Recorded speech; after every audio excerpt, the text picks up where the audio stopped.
ขี่รถแทรมเนี่ยไปลงในเมือง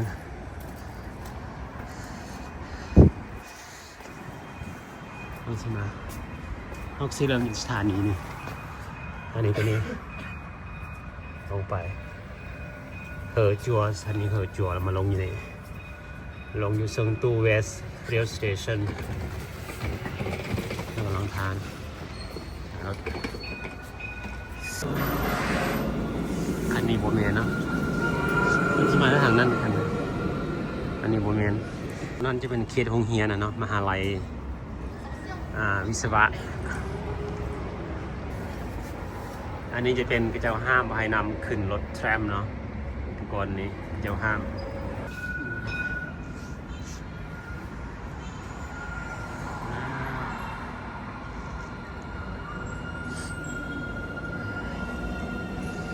แล้วถึงมาแล้ว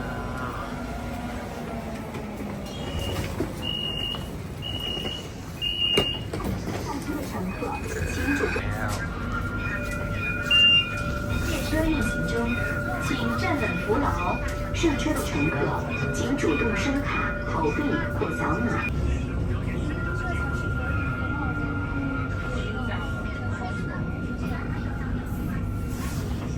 中路下车，先下后上，小心列车与站台之间的空隙。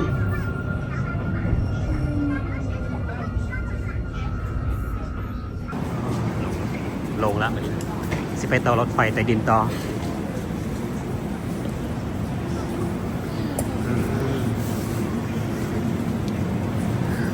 6 องศาเนาะ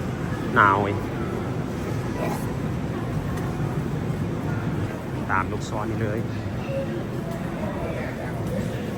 สิขึ้นไปหลายซีเนาะหลายซีรถไฟใต้ดินสายซีนะครับ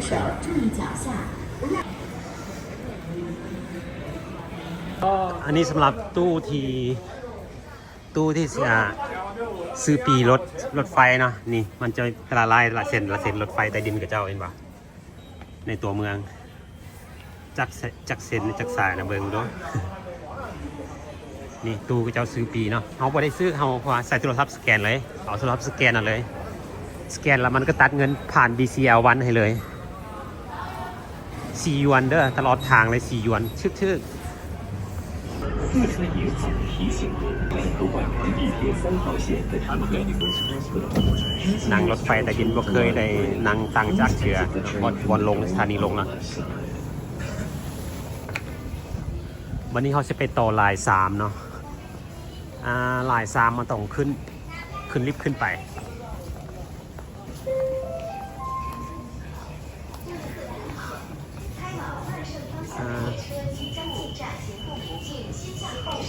อันนี้เป็นลาย4อยู่ถ้าลาย3มันขึ้นลิฟต์แล้วก็ลงคันไดเรือนไปพุ่น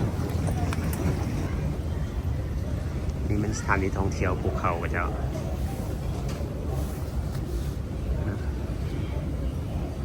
ลงใต้ดิน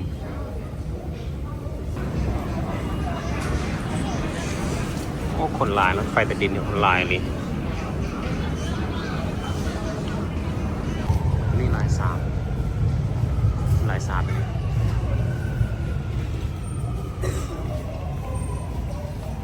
อันนี้เขานะ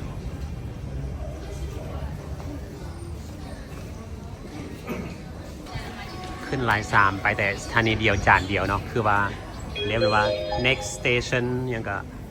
ชุนฉีลู่โรดชุนฉีลู่เนาะขึ้นไปแต่สถานีเดียวของสินค้าเหมือนกันDear passengers, the train bound for Shuangliu West Railway Station is arriving. หลายใช่ไหม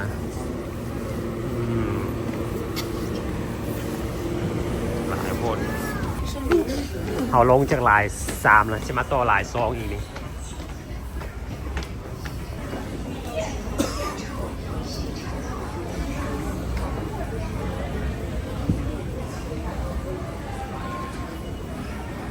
คนลายเนาะ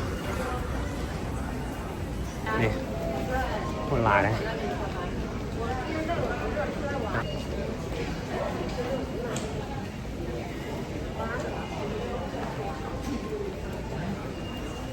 ต่อไปเป็นสถานี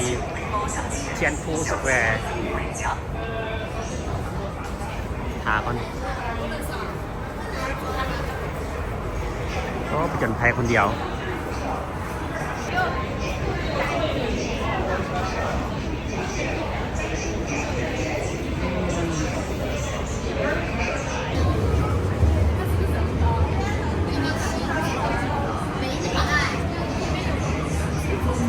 โอ้คนก็ว่าหลายแท้คนเต็มซิบ่ได้นั่งอีกแล้วคนหลายป่านนี้บ่ได้นั่งรถไฟไต่ดินแต่ละเทือนะบ่ได้นั่งต่างจากเทือมีแต่ยืนอย่างเดียวคนมันหลายคนนะนี่คนอยู่ในรถนี่ก็เต็มกำลังออกมานี่ไปลงรถไฟเขาทางออกละเขาจะออกไปนี่นะ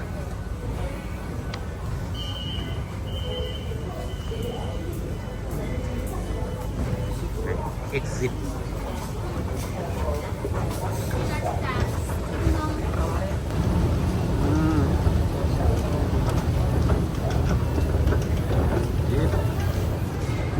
ทางออกต้องหาทางออก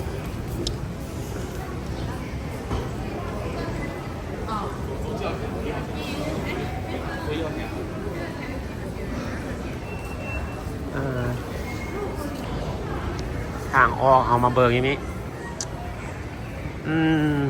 อ๋อลูกศรมาทางนี้ลูกศรได้ทางออกนะอ๋อเห็นบ่ทางนวดนี่นะได้เสียเงินนะถ้ามีคือก็บ่ได้เสียเงินนึกว่าฟรีบ่ได้ผู้ชายได้เสียเงินเด้อดิ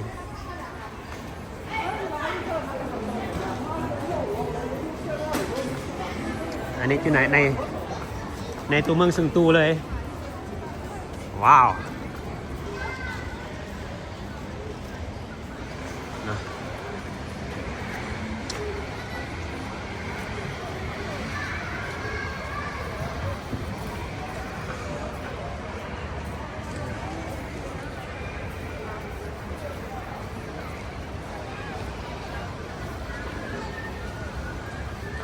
ทำอยู่ไปเลาะขึ้นเทิง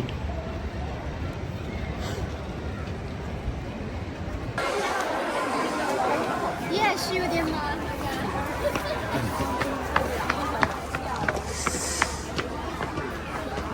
มื้อนี้มื้อวันเสาร์ได้คนมาเลาะก็น่าจะหลายถ้ามันกลางคืนแห่งคนหลายนะกลางคืนนักท่องเที่ยวบักหลายนะเพราะว่าจะเป็นคนไทยคนลาวเพราะว่ากระเจ้าส่วนหลายก็จะไปเที่ยวอยู่ชงชิ่งแล้วขี่รถไฟความไวสูงมาต่ออยู่เซิงตูเด้พี่น้องบ้านเมืองเพิ่นสะอ่อนเนาะเจริญนี่ลีพี่น้องเลย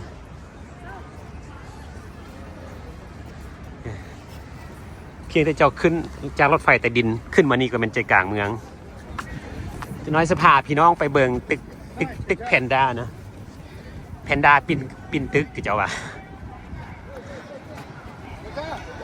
อยู่ลุมพุ่นจะเป็นรถไฟใต้ดินลงนี่เลยจากโรงเรียนขี่รถไฟใต้ดินมาแป๊บเดียวมีแต่4 หยวนพี่น้องเอ้ยชื่อกี่ลี4 หยวน12,000 กีบถ้าขี่รถแทรมมีแต่2 หยวน6,000 กีบนะขี่รถแทรมนะในใจกลางเมืองซุงตูเนาะเทียนฟูสแควร์ก็จะเอิญอันนั้นเป็นรูปประธานเมาเจตุงเนาะโอ้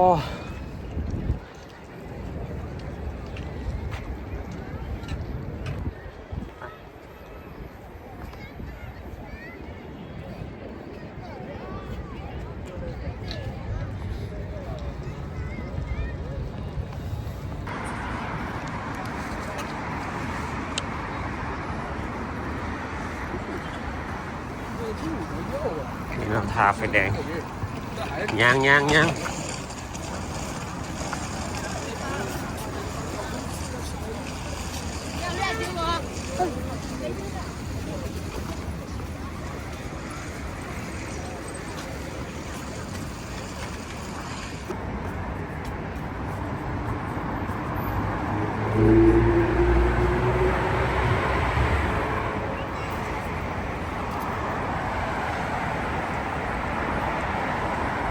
รถบ่เคยติดเนี่ยนอกจากมันหยุดไฟแดง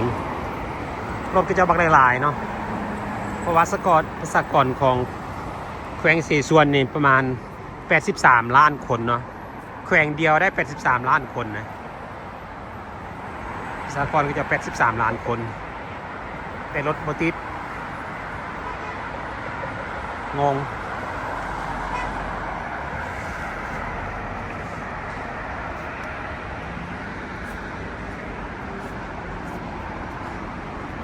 ไปย่างต่อสิย่างพญาย่างไปรถจีนก็สิมีรถไฟฟ้ารถน้ำมันเบิ่งสังเกตง่ายๆที่เบียนรถเนาะรถไฟฟ้ารถน้ำมันที่เบียนรถมันต่างกันสีฟ้าสีเขียวยูจีนเห็นบ่รถเมล์สาธารณะมันจะมีรถแทรมรถเมล์สาธารณะรถแท็กซี่รถไฟฟ้าใต้ดินเนาะโอ้โหแนวกินบักอะไรนี่อ้อยก็เจ้าก็ลำบักใหญ่ๆแท้อ้อยนี่บ่เคยเห็นได้อ้อยใหญ่อย่างสินะลำบักใหญ่ๆมันน่าจะหวานที่นามันไหมลำบักใหญ่ๆโอ้อาหารการกินจักอันนี้มันหยังสงสัยนี่มันหยัง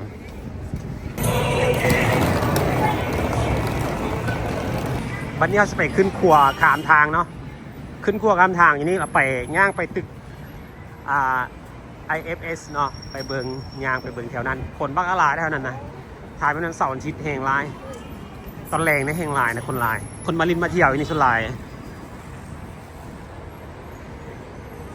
บอกว่าจะเป็นคนลาวคนไทยนะก็เจ้าสิมาลินชงชิงลาจริงขี่รถไฟต่ออยู่ซึ่งตูเดี๋ยวนี้เพราะว่าซึ่งตูนี่มีบอลท่องเที่ยวทั้งธรรมศาสตร์ลายได้แล้วก็เมืองก็จะสวยงามเมืองเจริญถ้าจัดอันดับในเมืองซึ่งตูนะเป็นเมืองที่เจริญอันดับ6ของจีนเนาะอันดับ1น่าจะเป็นเซี่ยงไฮ้อันดับ2ปักกิ่งอันดับ3เซินเจิ้นจะไล่ไปตามนี่เขาก็บ่จือเนาะเซินเจิ้นซี่กวางโจวจักเมืองที่5มันยังบ่แน่ใจเนาะอันดับ6จริงเป็นเซิงตูเนาะเซิงตูนี่ก็เจริญ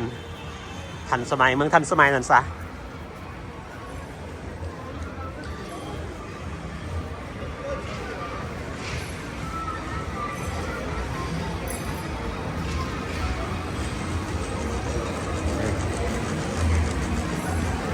ถนนคนเดินโอ้ถามาตอนกลางคืนจนย่างบ่ได้แล้วคนบักหลายๆได้แล้วอากาศมันดีเด้อากาศมันสวง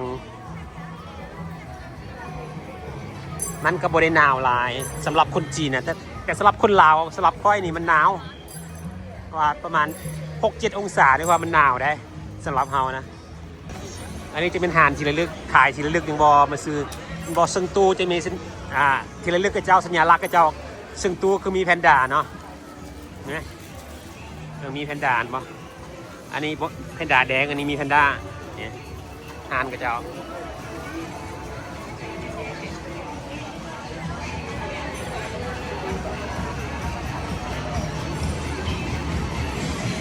นี่แพนด้านะอย่าว่าส่งเมาแพนด้า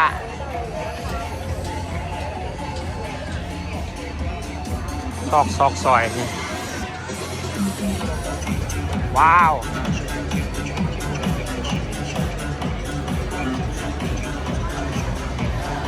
มีคนเต้นอยู่หันเห็นบอกมีคนเต้นอยู่หัน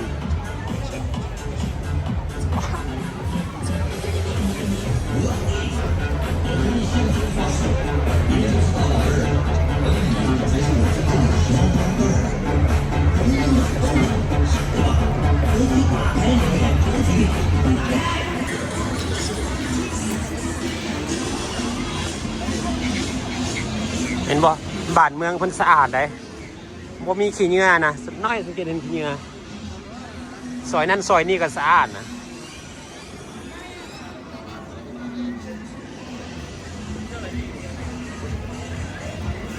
โอ้นี่น่าจะเป็นห่านเครื่องประดับที่นี่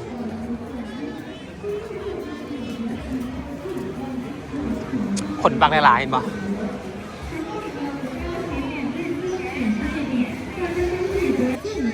อันนี้จะเป็นห่านขายเครื่องมี นี่แพนด้า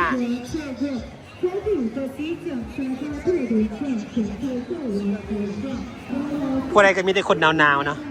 ว่าอาหารนั้นกินกระเจ้าไหม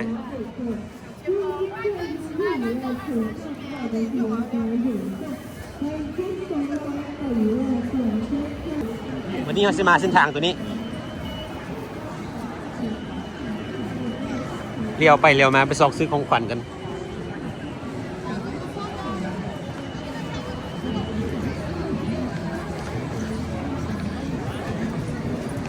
แถวตัวเมืองมีแต่ตึกสูงๆเนี่ยแถวนี้นะบ่เข้าใจ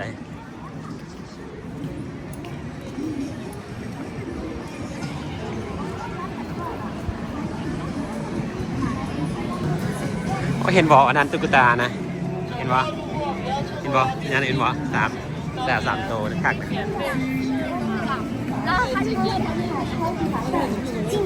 ส่วนหลายคนจีนเนี่ยก็จะเห็นคนลาวกับเจ้าก็ว่าคนจีนบ่สั่นกับเจ้าก็ว่าคนไทยว่ากับเจ้าบ่ค่อยฮู้คนลาวปานใดนะอยู่โรงเรียนสั่นซะอยู่โรงเรียนบ่เฮาเรียนแต่ว่าบ่อนอื่นบ่ฮู้เด้อบ่อนอื่นนะ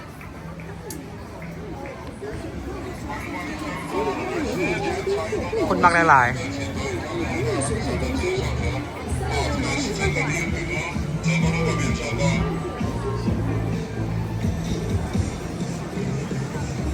เจละซอกซอย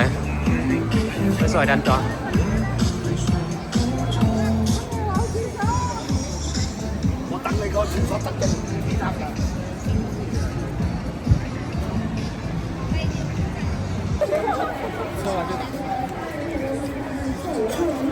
คนทั่วลายในช่วงนี้คนลายไว้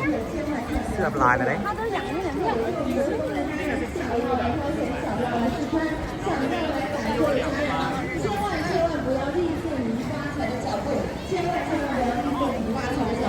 都可以来到波斯顿看一看，都可以来到波斯顿挑一挑选一选。今天我们全场有折扣，全场有惊喜，全场有优惠，就是要把满满的福利、满满的惊喜和满满的。วันนี้จะเป็นอย่างเนาะมันขายสตรอเบอรี่นะมันขายสตรอเบอรี่เห็นไหมจะเห็นคือสิบานตามเบอร์ไงเนาะอาหารนี่คือสิบานสตรอเบอรี่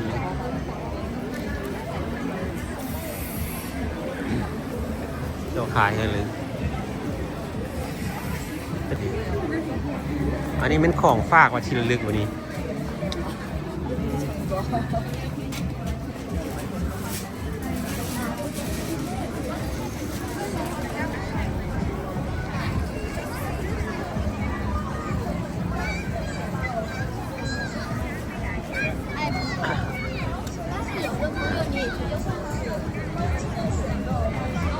บอลซื้อของขวัญซื้อของที่ระลึกยินดีมีหลายนะ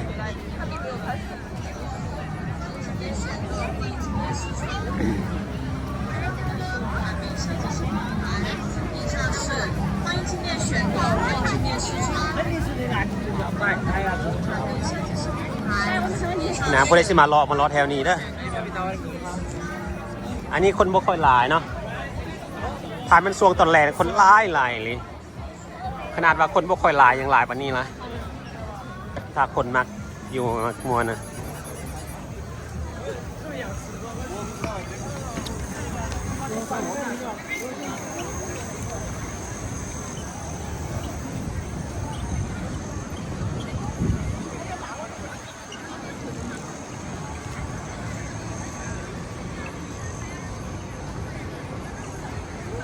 เชิงตู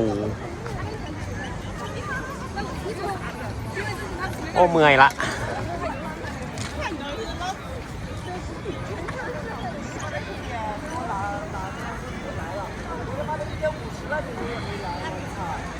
วันนี้จะไปเบิ่งไปเบิ่งแพนด้าเห็นบ่แพนด้าขึ้นตึกเห็นบ่แพนด้าขึ้นตึก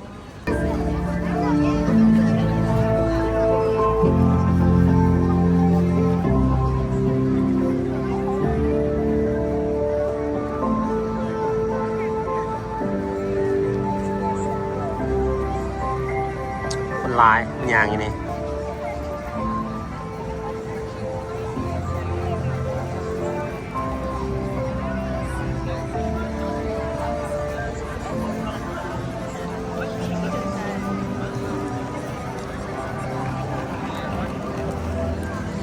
เห็นแล้วตึก IFS เนาะฮอดละ ใจกลางเมืองเซิงตูบ่ยากเนาะผู้ใดมักขี่รถไฟใต้ดินก็มียังก็มีหมดเนาะขี่มาฮอดนี่เลย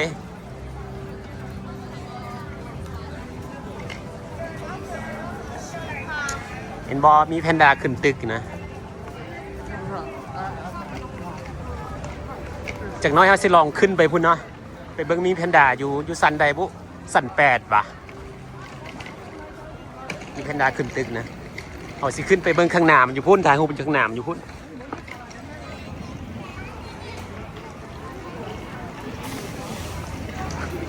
อันนี้น่าจะเป็นรถนักท่องเที่ยวที่นี่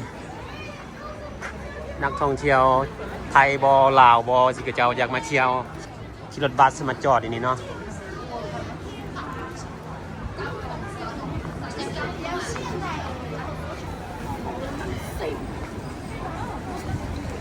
นี่พี่น้อง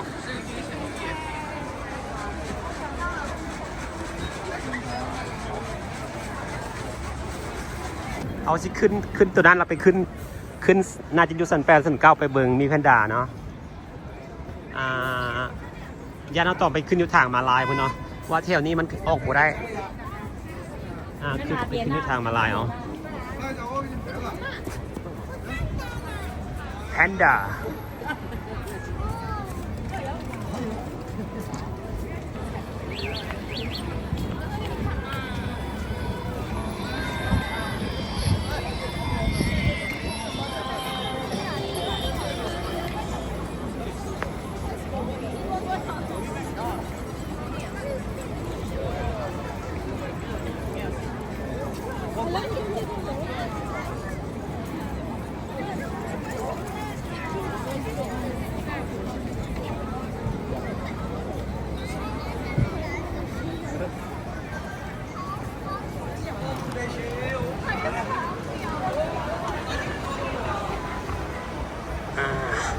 ขึ้นไปอันนั้นคุณว้าวเป็นกันไหนเรือนะตึกนี้มันมีแต่ของแบรนด์เนมนะกระจอกขายนะแตะบ่ได้ขึ้นอีกขึ้นไปจนฮอดมีแพนด้าพอแหละ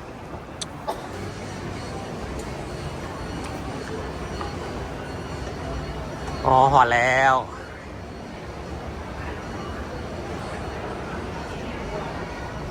บอนเบิงมีแพนด้าขึ้นตึกอันนี้นะ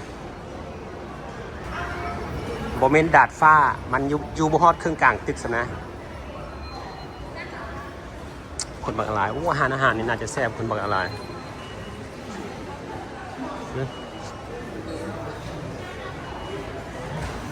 ที่นี่คนหลายเลยน่าจะเป็นอาหารน่าจะเป็นอาหารตามประเทศที่แซ่บแล้วเขาเพียวคนท่ากินอาหารวะป้าพี่น้องเลยจากอันนี้มันสั่นยังบุตึกก็ยังสูงคุณอะสูงอันนี้เห็นไหมเบิ่งหุบตัวเองจอยเนาะคุณได้ออกนอกเส้นทางแล้วบ่ได้ออกเจ้า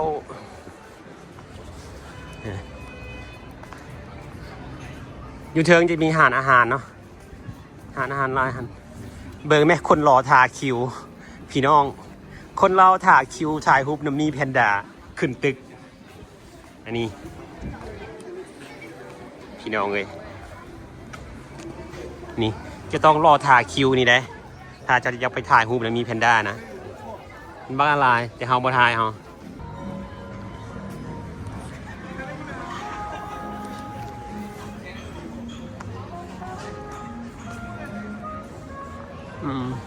นี่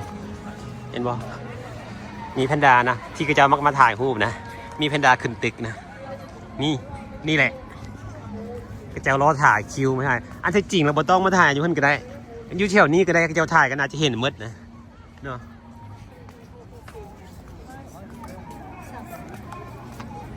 นี่แต่กระเจ้ามักหลอกคิวมายืนในนี้ถ่ายอย่างนี้มันสีได้วิวงามก่อนสินะ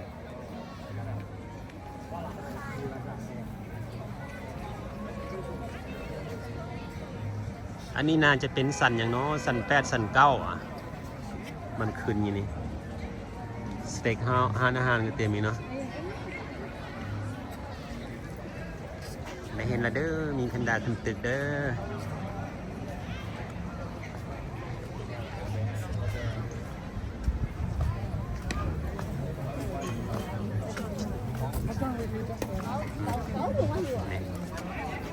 เอาพอจำเป็นเข้าไปทายกันได้ก็ได้ ว้าวถ่ายอยู่นี่ก็น่าจะงามอยู่สำนี้นะสำนี้คือว่าจบแล้วแต่ว่าถ่ายจะได้วิวงามเลย เรียบไปก็ติดที่นี่ ต้องไปยืนเหมือนพุ่นถ่ายรูปมันงามนะอยู่คุณนะ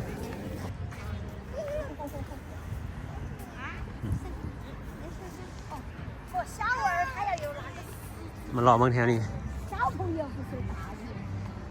就在那方排队的哇。 เสียดายบอกมีคนถ่ายรูปไหมเนาะมาคนเดียวเด้นี่ถ่ายวิดีโอไว้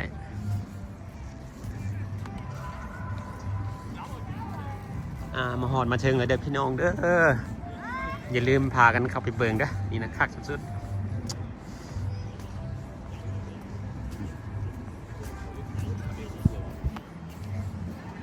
มีแต่ตึกสูงๆนะอย่างนี้นะ